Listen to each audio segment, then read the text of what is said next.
Hello, hello! Bonsoir à tous! J'espère que ça va bien en ce mercredi. Vous remarquerez, je numérote plus ces lives, je le fais en mode plus freestyle qu'il y a 2 ans. J'espère que vous allez bien. Et ce soir, j'ai envie de dire, j'ai envie qu'on papote un peu. J'ai envie qu'on papote un peu de ce début d'année. J'ai envie qu'on papote un peu de 2025. Et de aussi mon retour sur ces lives quotidiens.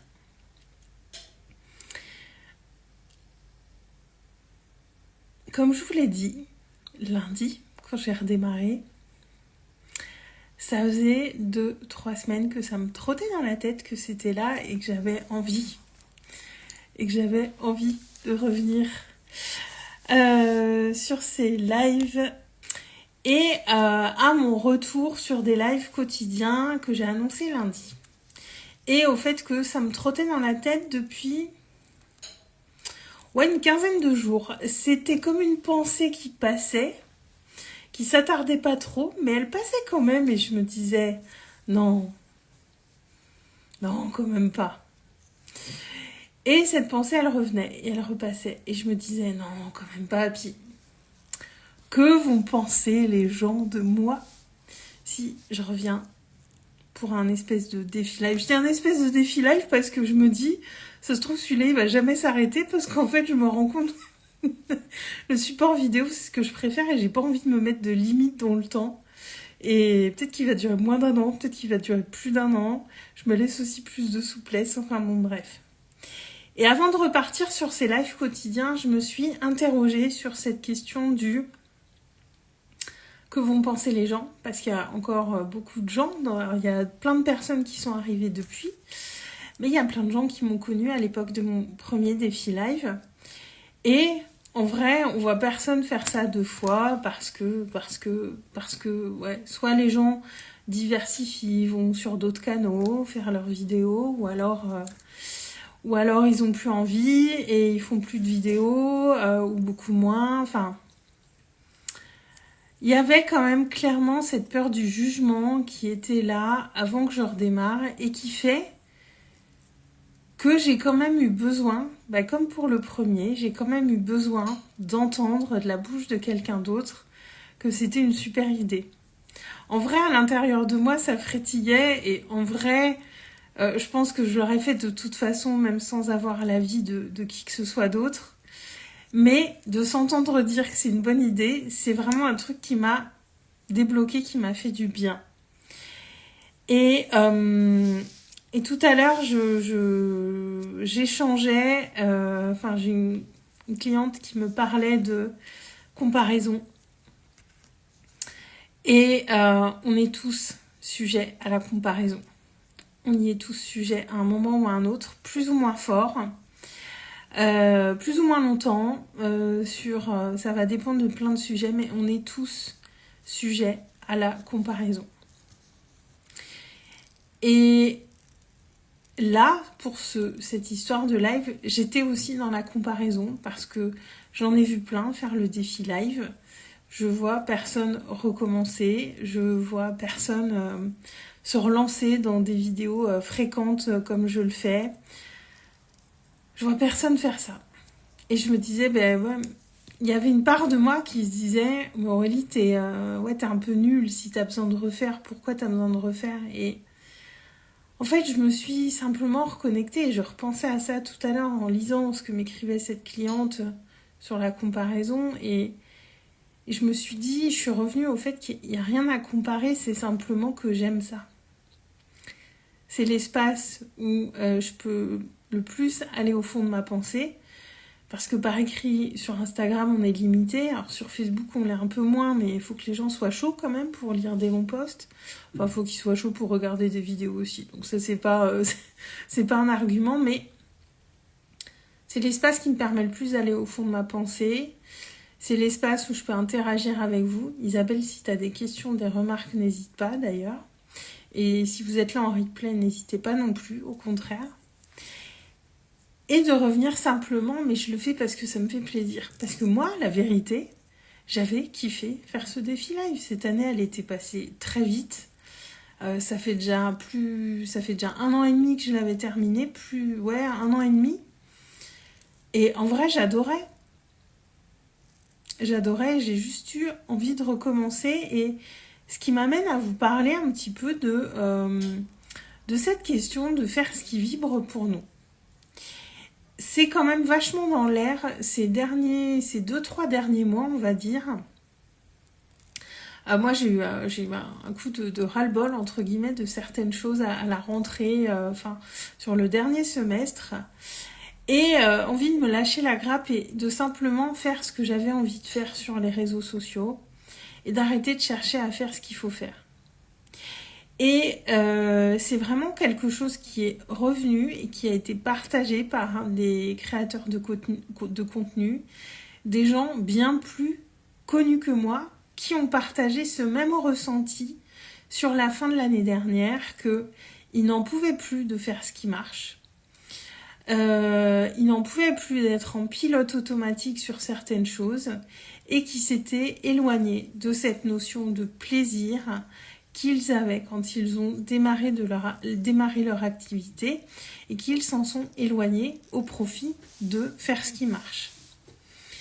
Exactement, Isabelle. Pourquoi se restreindre de faire ce qu'on aime faire? Donc moi, j'ai choisi de ne pas me restreindre et de repartir sur ces vidéos. Et en fait, il y a eu quand même tout un truc et on voit vraiment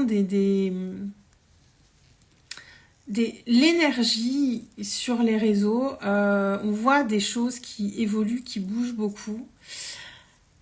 On est dans un monde où tout va très vite et sur les réseaux, les effets de mode et les énergies, ce qui circule, je sais pas comment dire ça, comment poser ça en mots, mais ouais, la vibe de ce qui se joue sur les réseaux sociaux, elle peut changer très très vite. Et il y a eu ces quelques années, en 2020-2021, ça a explosé avec le Covid. Et puis il y a eu des choses qui marchent et il y a eu beaucoup de choses qui ont marché et il y a eu on l'a vu sur la deuxième moitié de 2024 quand je me connectais sur Instagram, j'avais l'impression que tout le monde faisait la même chose, que tout le monde disait la même chose, que tout le monde partageait les mêmes trucs. Et j'avais pas envie de rentrer là-dedans. Moi, j'ai toujours communiqué avec mon cœur, mais en même temps, on est forcément très influencé par ce qu'on voit. C'est obligé, c'est pour ça que c'est si difficile de travailler sur les réseaux, c'est parce que on est vachement influencé, on peut très vite tomber dans la comparaison. Tout le monde se compare et tout le monde peut tomber dans le piège de la comparaison. C'est pas des cas isolés du tout, c'est tout le monde qui a besoin d'être vigilant là-dessus. Et moi j'ai juste envie de dire, arrêtons de faire ce qu'il faut. Oui, il y a des bases à connaître, évidemment, quand on fait son business sur les réseaux, quand on développe son entreprise sur les réseaux. Oui, il y a des bases à connaître. Mais arrêtons de faire ce qu'il faut, soi-disant. Arrêtons de faire ce qui marche, soi-disant. Parce qu'il y a des choses qui donnent l'impression de fonctionner de l'extérieur, mais qui en réalité ne fonctionnent pas. Déjà. Et faire ce qui marche va venir vraiment nous couper potentiellement de ce qui est bon et juste pour nous. Alors j'ai l'impression d'enfoncer une porte ouverte quand je dis ça, de balancer une évidence. Mais je crois qu'on peut très vite tomber dans un truc où on ne fait plus vraiment ce qui résonne pour nous. Et je reboucle du coup avec ces lives. Moi, ça m'appelait, moi j'adore ça, ces moments en vidéo, ces moments où je suis vulnérable à chaque fois finalement, parce que là je vous dis, j'ai l'impression d'enfoncer une porte ouverte et je me dis, il y en a peut-être qui vont trouver ce live éclaté au sol, mais c'est pas grave, parce que c'est aussi comme ça que je partage ma vérité. Et j'ai vu les stories de Julien Musi tout à l'heure, je sais pas si vous le connaissez, si vous le connaissez pas, je vous invite à aller le suivre. Julien Musi partageait tout à l'heure que il parle beaucoup de cette question de faire ce qui est notre raison d'être, de faire ce qui est aligné pour nous. Et il revenait un peu sur ce sujet-là aussi, entre faire ce qu'il faut et faire ce qui nous anime vraiment. Et comme il disait, et encore ça, je suis même pas sûre que ce soit vrai, il disait, si vous voulez une réussite rapide, faites ce qu'il faut. Et sinon, faites vraiment ce qui résonne pour vous. Ça s'inscrira, voilà, sous-entendu, ça s'inscrira plus dans le temps. Et surtout, quand on est dans ce qui vibre pour nous, déjà on peut le faire beaucoup plus longtemps parce que on est tenu entre guillemets par la passion et par ce qui nous anime. Et puis par définition, ce qui nous anime, on peut le faire même sans être payé. Moi, on m'a posé la question il n'y a pas longtemps, mais qu'est-ce que tu ferais si tu gagnais des millions d'euros? Mais je crois que je continuerais de faire ce que je fais. Je crois que fondamentalement, si je gagnais au loto, je suis pas sûre que je changerais tant de trucs que ça dans ma vie. Et se poser cette question-là, c'est vraiment un super indicateur pour savoir si vous êtes à votre bonne place ou pas.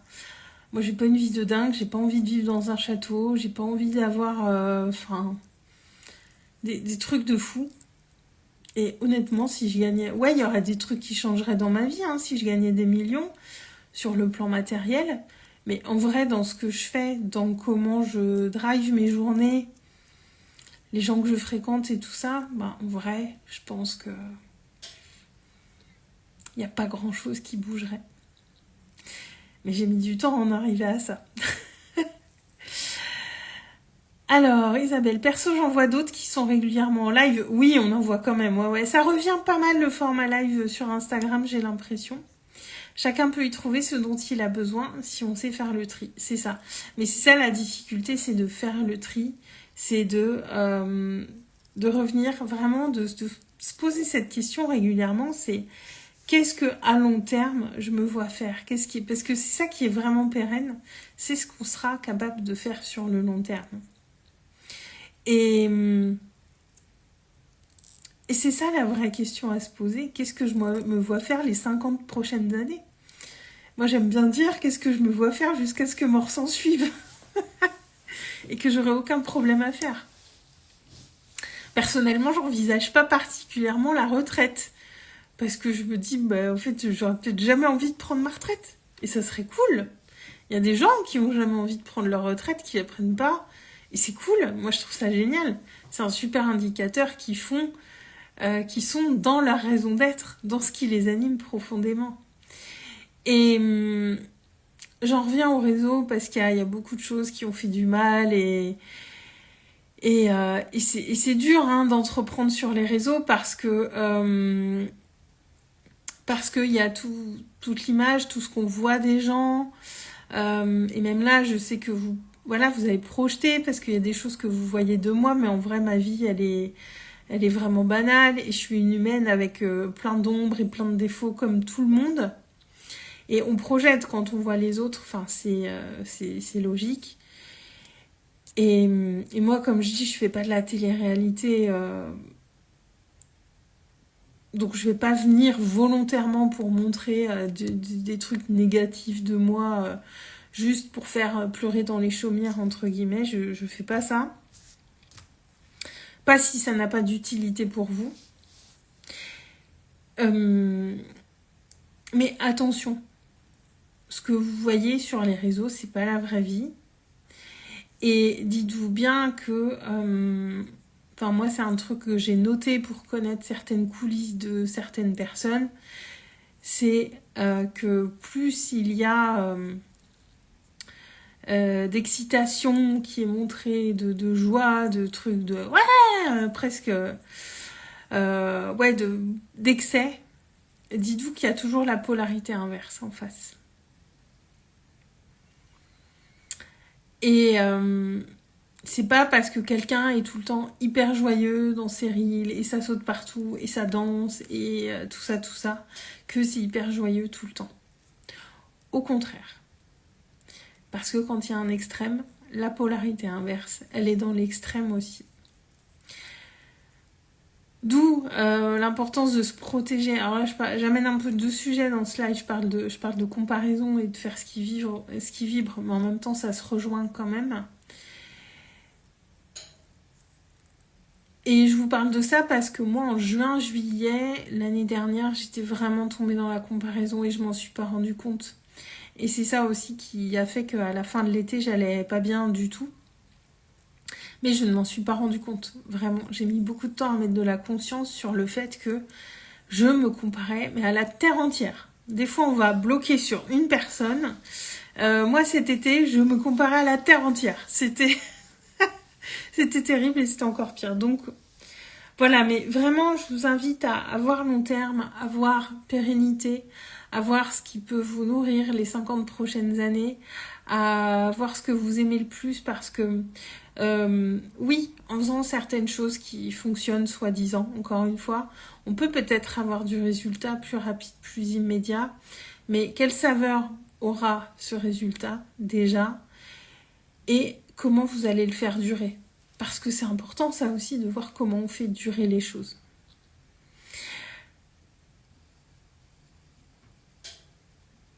Isabelle, pourquoi pas surfer sur ce qui nous porte et faire confiance au courant de la vie aussi, clairement. Moi, je suis en plein dedans en ce moment aussi avec ça, donc voilà. Mais en tout cas, je voudrais finir là-dessus quand même parce que c'est important et ça s'est beaucoup vu et je vois des gens qui ont beaucoup de visibilité en parler. Il y a un vrai move qui est en train de se faire sur les réseaux. Parce que je crois qu'il y a beaucoup de gens qui en ont marre d'avoir vu tout le temps les mêmes trucs. On n'en peut plus des promesses éclatées au sol, parce qu'il y a des promesses qui sont vraiment éclatées au sol. À un moment c'était les 10 cas par mois, maintenant c'est 100 cas par mois, et bientôt ça va être 100 cas par jour. Trucs qui n'ont aucun sens quand on n'a pas un business qui est posé, qui fonctionne, enfin des trucs mais complètement éclatés, complètement ridicules. Et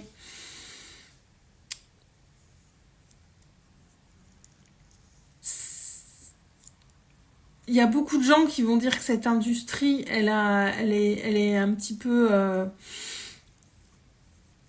abîmée. Mais qu'est-ce qu'on fait nous pour pas entretenir ça? Qu'est-ce qu'on fait nous pour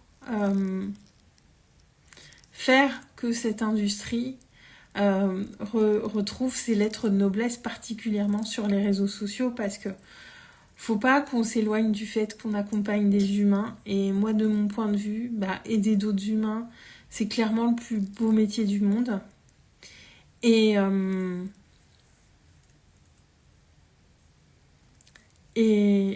redonnons ces lettres de noblesse à ça. Et faisons-le à la manière qui résonne pour nous. Et voilà pour aujourd'hui. C'était un peu mes élucubrations ce soir. J'avais pas de... Voilà, je vous invite à réfléchir à tout ça et comme toujours à mettre beaucoup de conscience sur ce que vous voyez sur les réseaux, sur les gens que vous suivez. Et à toujours vous poser la question si ça vous fait du bien, si ça vous inspire. Et à toujours revenir à ça, à se poser ces questions. Et si besoin, à arrêter de suivre certaines personnes. À faire du ménage régulièrement. Parce qu'il y a un côté très insidieux dans les réseaux. Et rester relié à soi quand on travaille sur les réseaux sociaux. Rester aligné avec soi, avec ce qui est juste pour nous, c'est un vrai exercice. C'est pas aisé tous les jours. Et voilà, je vais terminer là-dessus. Je vous souhaite sur ce une magnifique soirée.